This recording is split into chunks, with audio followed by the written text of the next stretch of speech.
Hi, and welcome to Matt Holman Talks Mental Health podcast, where I have the opportunity to sit down and chat to amazing humans about their journeys and stories of mental health. For this episode, I'm so happy to introduce Natalie Welch to the conversation. Welcome, Nat. Hi. Hi, lovely to see you. So as always, just very briefly how we got to this conversation, and then I'll let you do a proper introduction, let people know a little bit more about who you are and what you do, and then we get into the big conversation, of course. So Nat and I, we met a few months ago back in the Inspiring Business Awards in Basingstoke, which was really interesting. We were out on the balcony of the Anvil. They were celebrating their award win, so congratulations to the Typeface Group for your win. Thank you.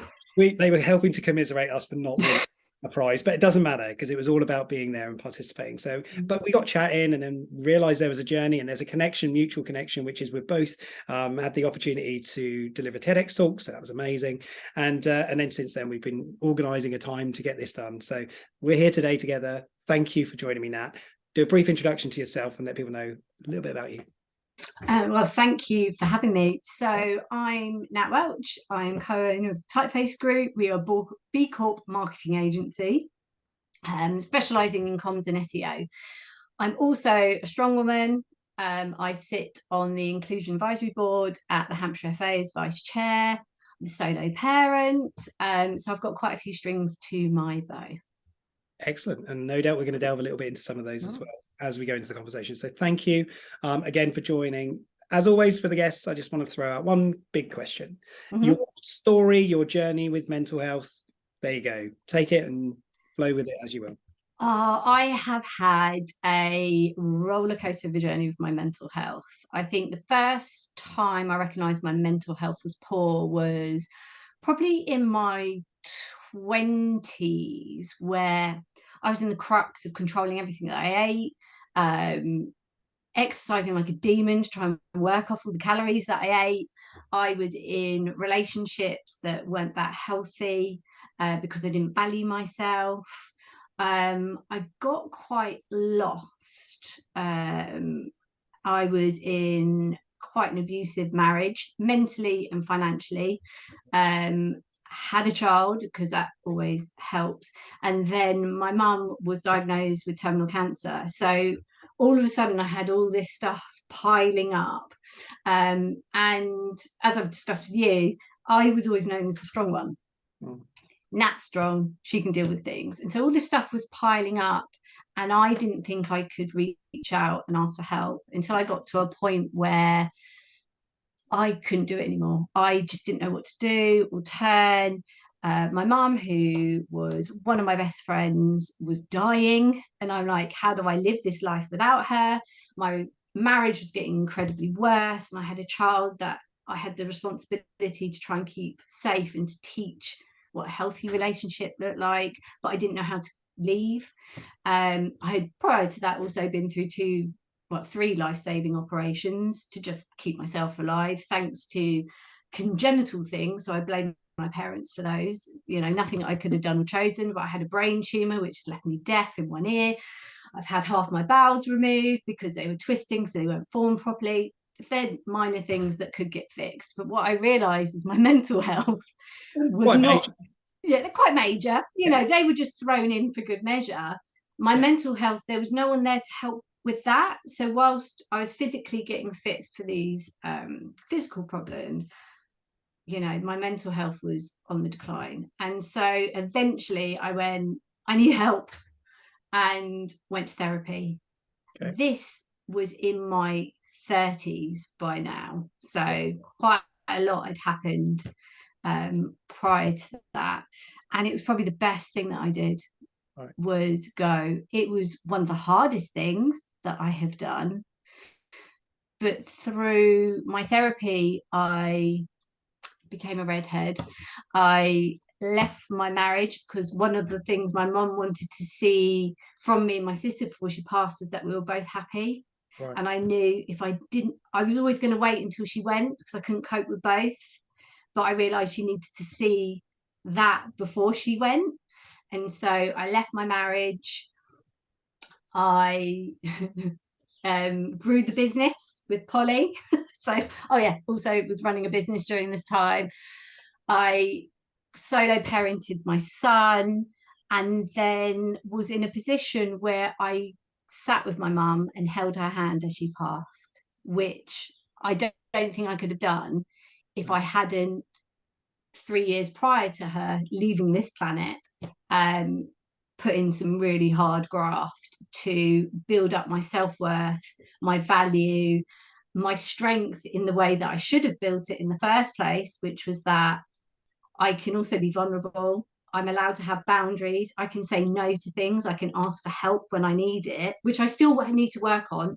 I still, that's one of the things that I'm constantly working on, to just be there and have that beautiful, heartbreaking moment with her, which was a gift that I wouldn't change for the world. So yeah, I've been through what I'd like to say, and my granddad would put it, through the ringer and back again. And without all those things that have happened, I wouldn't be the person I am today. So I don't look at them with regret, too much anger. There's certain things that I look back and I think shouldn't have happened. But it's taught me a lot. And now I think I'm a better person than what I would have been if I didn't go through those things. Wow. So that's a really short, I think, whirlwind. Honestly, we've got plenty of time. We can talk about these things, and yeah, I know. I think what you've shared, and thank you for sharing it. Firstly, you know, as always, I for any guest that comes on here, you know, there's a story to be told, and there is always, you know, an inspiring and inspirational journey that people have been through. But what I think is really important is there's sort of key points in there that if it's okay, we'll touch on. 100%, yeah. Because, you know, that piece around the 3 years before your mum passed and sort of almost taking ownership of that and saying, right, I need to change and I need to do. When and how did that come about? Because I'm always intrigued to know. There's a moment in time where you're struggling and then you're going, now I'm going to get better. I'm going to do something. Yeah. So what was the catalyst for that? What changed? So mum was given 6 months. Wow. Okay. Yeah. She lived for 6 years. Right. Yep. So 3 years into her 6-month prognosis, I was like, each day with her is a gift. And I am not present at that. Okay. And I'm not making new core memories. I'm not being there for her in the way that I want to show up. And she can't be there for me, you know. So I didn't know when it could happen at any moment. And I recognized that my mum at one point didn't check out as being a parent, but I noticed she was stopping to parent because I think she wanted us to find our own way while she was around. And I started to see that more. And that was my catalyst. I was like, okay, my rock is trying to show me that I need to take ownership of this, but I've got no headspace to do it. And so I need to find someone who can not be my new rock, but be the safe space that I can go to and go, right, this is happening. This is what I'm thinking. Can you help me work this through? Because I knew mum needed to focus on herself and her quality of life at that point. She didn't have the mental and physical capacity to still be in that position of being a parent. And that was the point for me. I was like, okay, mum, as I relied on, has gone. Yeah. This new mum now needs me to almost go into parent mode to show her everything's fine or everything's going to get better. And I'm now here for you, rather than it was that moment of the parent-child relationship flipping.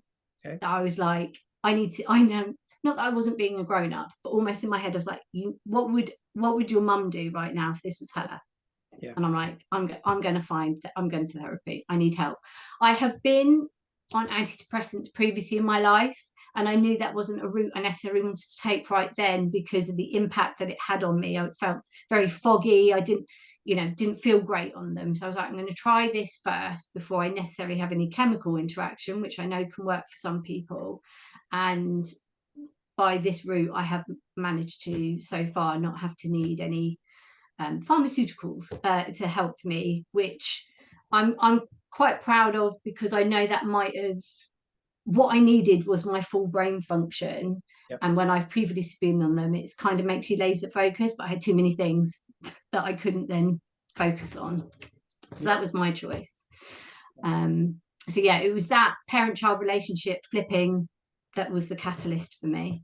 Yeah, I just find it fascinating now. I think that to me is the piece, isn't it? It's the moment when you sort of go, I need to do something here. And thank you for sharing that as from your perspective, and also the conversation around the medication piece, because right, for some people it's necessary and some people really do need it and they do want to try it. And for others, there's always alternatives. And I know sport's a big part of your life, what you do. And do you want to talk about how that helps you in terms of your managing your mental health as well? Because I always think there's something that has to help, isn't there? Yeah, 100%. So I have been a sporty all my life. I used to play netball up to county level when I was younger. I used to be a bit of a runner. Did like 10 miles and half marathons, nothing beyond that because that's just too much. And I've always, in between those, I've always done a little bit of weightlifting. But actually, it was when I became a solo parent that I was like, I'm going to see how physically strong I am. I'm one of those advocates, healthy body, healthy mind. It's, one speaks to the other. I can tell if I haven't been physically active for a couple of days. And I started training with the World's Strongest Woman, Farah Fonseca, at the time. That was in 2018. And she was like, you're actually quite strong. Like, she didn't say it in a patronizing way. That was me surmising. She's like, you're really strong. You're actually quite strong. Bearing in mind, I was in my late 30s. And she goes, oh, they do Basic State Strongest Novice every year at the gym that I go to. I hadn't physically joined the gym at that point. It was still very much, this is new to me. I was just training with Farah. And so I was like, okay, so that January I joined the gym to train for this particular competition, a strongman competition, strong woman competition, and had training programs, all that. I'm very good if I've got a focus. Then my mum sadly passed in the April. The day after she passed, I went to the gym because no one knew. And so I could go and take it out on these barbells, anything that I needed, or just have that moment of no one knows here. So I don't have to live it right now. I can just come in, lift my weights, leave, and then I'm back in the grief. And I actually won Basing State Strongest Woman a month after we celebrated my mum's life. And I don't think that was a coincidence. I think the grief fueled, it was an outlet for my grief to be able to train for something and to make her proud. And so I feel that ever since then, I now do Strong Woman. Because it's what she would have wanted, and she would have, because she would have think she would think I'm insane. Like, what are you doing to yourself? But she would also love it and be really proud and go, "Can you see what my daughter can do?" And she always knows that I like to do something that defies the norm a little bit. Who would have thought in your 40s you can become, as a hobbyist? I don't do it seriously. Could become the 6th strongest woman in Britain, as a master. So that was last year's achievements, and it's just so much fun. But it is my just to confirm, sorry Nat to cut you, but you did become the 6th. I did. Yes. Yeah. Sorry, I think when you said it wasn't absolutely clear, and I know I did. Yeah, in 2022, I was the 6th strongest master in Britain, which I think when we were fighting, you said you were going to fight me for a trophy. I then gave you that fact. The Inspire Awards, and you were like, "Okay, I'll take it back." Keep it, yeah. And it's just part of my life now. There's a whole community there, and it's so empowering, and it is part of my life. I can't. People think, oh, you're obsessed with the gym. I'm not. I'm obsessed with how it makes me feel. Yeah, that's big, isn't it? Yeah, big. And so how. So try to, let's just get inside your mind for a moment then. So you've just done a big workout, or you've just done a session where you've really, done pretty well. How does it feel? What's going on inside your head there? I'm squashing those imposters in my head telling me I can't do things that I put my mind to, because I absolutely bloody can. It's that moment of pride that you have in yourself that I think that people try and stop you from having. It's like, I'm really proud of what I can do, what I can lift. Why should I not be openly proud of some of my achievements? The sort of Britishness in us about keeping quiet. Yeah. Like, no. I'm really proud of it, and I like to challenge myself, but it also teaches me not to beat myself up when I have a shit session, because you're going to have terrible days where you don't feel your best, or you haven't slept well, or you've been so busy and you are exhausted. But just showing up to the gym and doing something still makes me feel better than if I hadn't bothered at all. So yeah, I think that when you've had a great session though, and you're walking out sometimes with jelly legs, you're like, I did that. Yeah. So let me flip that then to when you don't train. How do you feel? Yeah. I really get inside my head. Though I give too much volume to those voices that the gym squashes, you know, that sort of, oh, you're lazy, look, you can't be bothered, you're not motivated, you call yourself an ambitious career woman, you can't even get to the gym. So it's like, whilst, you know, we could all be a bit kinder to ourselves, especially if we're poorly, you know, we really have to be, because you can be a bit deviant, I think, with exercise. Like when you're ill and you need to rest, you need to listen to your body. Like I've had a knee niggle, and so we've had to completely change my training program because I wasn't being honest about how niggly my knee was being, because I didn't want to be seen as weak or that I couldn't do something. But actually I'm like, well, how long do I want to be in this sport? Exactly, let's sort my knee out. It's, yeah, I can go to a really dark place. Everyone notices at home I'm more snappy. Because it gives me an outlet for any sort of negative thing that I'm feeling, you know. Although anger has its place, and I think it's a positive emotion, only if it's let out in the right way. So all that anger, you know, that annoying conversation that you've had, or something you've heard in the news, you've got to get it out some way. And for me, it's on a barbell.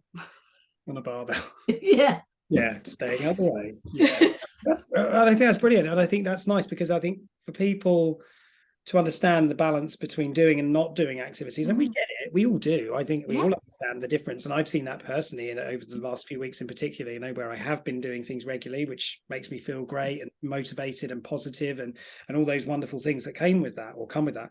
And then when I haven't done it, I felt the converse opposite to that. You know, it's bizarre, isn't it? Until you, and this for me is what it's all about, is until you realize that, you don't think about it and you don't pay attention to it. And it's sort of, it's a bit of a challenge for some people. Yeah, I'm so self-aware, which, you know, is great, but can also be a bit like, oh, I need to get out, you know, even if it's just going for a walk. Yeah. It's so important in order to keep me balanced. You know, some people eat clean, some people are vegans, and that's their thing, whereas for mine it's about moving my body or lifting heavy weights. You know, I also only go to the gym 4 times a week. There's only so much my body can take, but even on those days that I'm not lifting, I'm moving in some way. Because recovery is as important as, you know, activity. But I am really aware when my mood has dipped, and it's usually because there's been a chunk of days where I've been, you know, when you go to a conference and you're stuck in a conference hall and you've had no vitamin D, but you're too tired to actually then go and do anything. I can feel when I've had too many days in a row like that. I just need to get out. Yeah, again, you know, I totally get it, and it's exactly sort of where I was in my thoughts there as well. And it's that one of the biggest challenges that people talk about is not having time to do things. You know, there's so many things going on, and you're a solo parenting, and you've got a business you're running. You know, you're co-running with Polly. Yeah, you've got this training going on. You've got all these things. How do you balance your time with all of that? I have to schedule things and schedule it in. It's important. It's even in my work calendar, Nat training. Okay. Because we don't work necessarily traditional hours, but there's sometimes I'm definitely not available. And that's obviously, if I'm in the gym, there's no signal anyway. But if I'm in the gym, it's so, and then my son knows how important it is to schedule time for yourself. So I feel that it's good modeling. It's like mummy goes to the gym at these times on these particular days. Sometimes that moves because that's life. But if I've got it planned in, it's it's not moving, nothing else can get planned or go, oh no, well that's been booked in now, so I can't do that. It's literally blocked in my calendar as a reminder, so I get a kick in the as well. And to make it it's to form a habit, isn't it? It takes 66 days for our new habit to form. I've been going to the gym, apart from the pandemic obviously kind of paved ways to that, but 4 times a week since 2018, so it's very much a habit for me to do.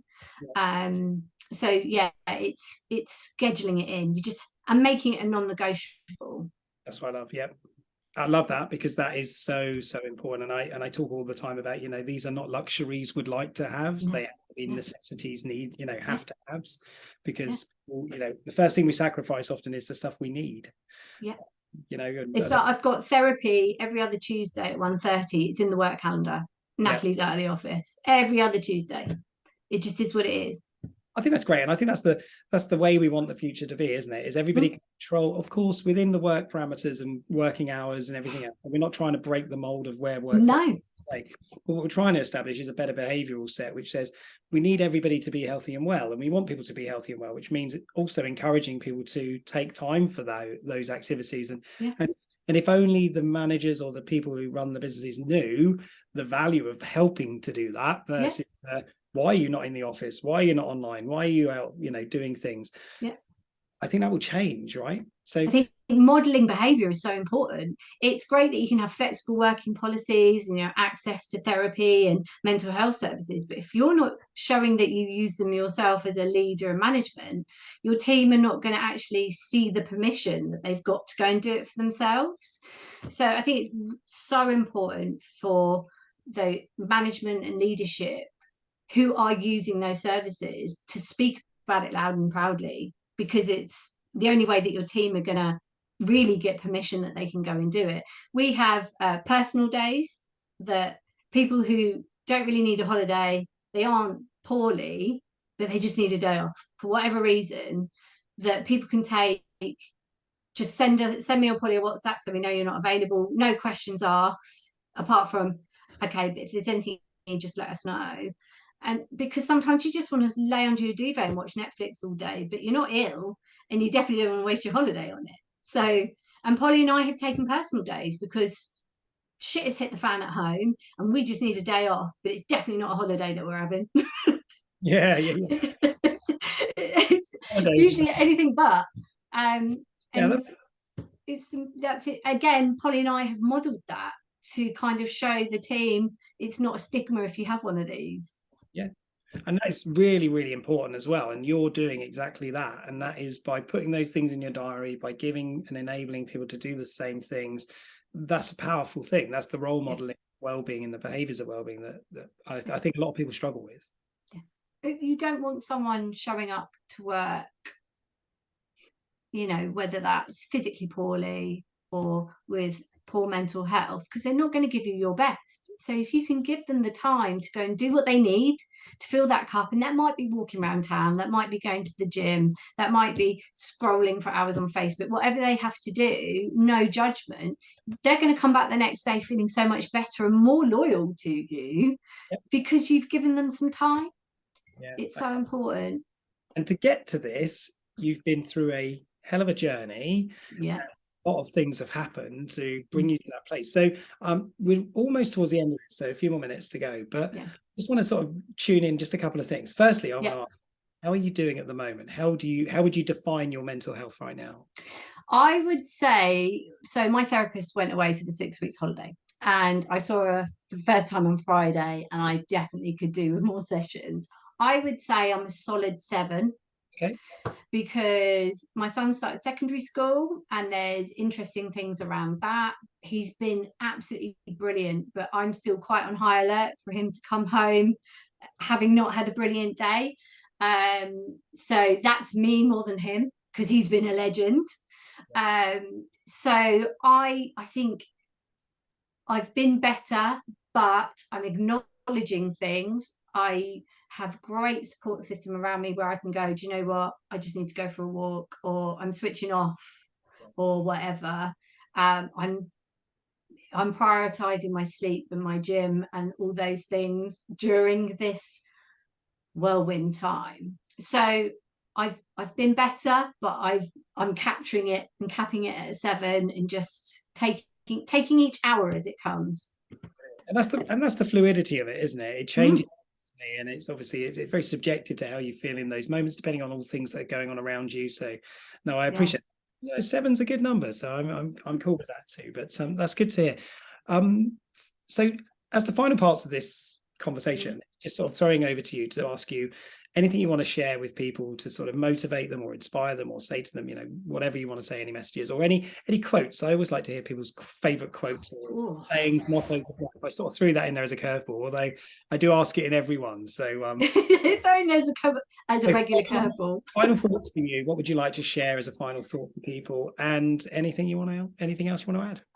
I think final thoughts is that anyone who's in a position of power, and I mean that as leadership or a teacher or whatever, is we need to start telling the truth about how we feel and how it's okay to feel every single emotion under the sun. None of them are bad, right? None of them should be off limits.